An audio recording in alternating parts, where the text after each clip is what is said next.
Hi అండి అందరికీ. ఈరోజు 1 kg మటన్ ఎలా వండుకుందామో చూద్దాం. ఒక 6 మీడియం సైజ్ ఆనియన్స్ని సన్నగా కట్ చేసుకొని పెట్టుకోవాలి. ఇది కొత్తిమీర, పుదీనా, పచ్చిమిర్చి ఒక 6. ఇప్పుడు గరం మసాలా చూద్దామండి. 1 టీ స్పూన్ మిరియాలు, 1 టీ స్పూన్ సాజీరా, ఒక 15 యాలకులు, 3 చెక్క ముక్కలు, 4 లవంగాలు. వీటన్నిటిని మెత్తగా పౌడర్ లాగా చేసుకోవాలి. పౌడర్ ఈ విధంగా రెడీ చేసుకోవాలి. ఇప్పుడు స్టవ్ పైన కడాయి పెట్టుకొని ఈ గంటెతో 3 గంటల నూనె వేసుకుందాం. నాన్ వెజ్లో ఆయిల్ ఎక్కువ ఉంటేనే కొంచెం బాగుంటుంది.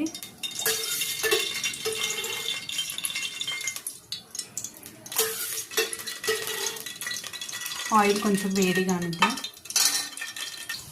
ఆయిల్ వేడైందండి. ఇప్పుడు మనం కట్ చేసుకున్న ఆనియన్స్ ఉన్నాయి కదా, వాటిని వేసుకుందాం.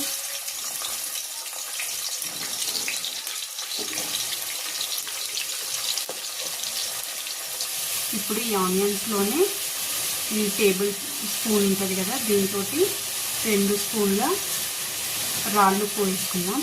ఆనియన్స్ తొందరగా ఫ్రై అవుతుంది ఇలా ఉప్పు వేసుకోవడం వల్ల. వేసుకొని కలుపుకుందాం.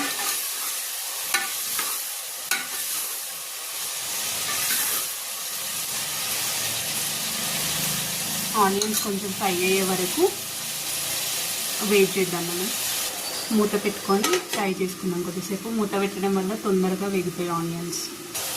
ఈ విధంగా ఆనియన్స్ ఫ్రై అయిన తర్వాత ఇందులో కొత్తిమీర, పుదీనా, పచ్చిమిర్చి ఉంది కదా, వాటిని వేసేసుకుందాం.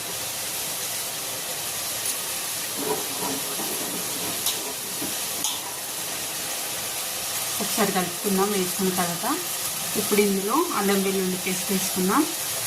టీ స్పూన్ ఉంటుంది కదా చిన్నది, దానితో 2 స్పూన్లు వేస్తున్నాను నేను. నాన్ వెజ్లో అల్లం వెల్లుల్లి పేస్ట్ ఎక్కువ ఉంటే కూడా టేస్ట్ చాలా బాగుంటుందండి. దీంట్లోనే ఒక చిన్న స్పూన్ తోటి పసుపు 1 స్పూన్ వేసుకున్నాం. ఇంకా కొంచెం వేసుకొని కలుపుకోవాలి. అల్లం వెల్లుల్లి పేస్ట్ ఉంది కదా, దాన్ని పచ్చివాసన పోయేదాకా వేయించుకోవాలండి. అల్లం వెల్లుల్లి పేస్ట్ వేగింది. ఇప్పుడు మనం మటన్ వేసుకున్నాం.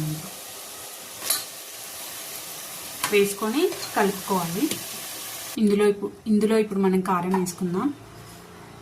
ఈ చిన్న స్పూన్ తోటి 3 స్పూన్స్ వేసుకుంటున్నాను నేను, ఎందుకంటే అలా మిరియాల పొడి వేసినాం కదా మనం గరం మసాలాలో.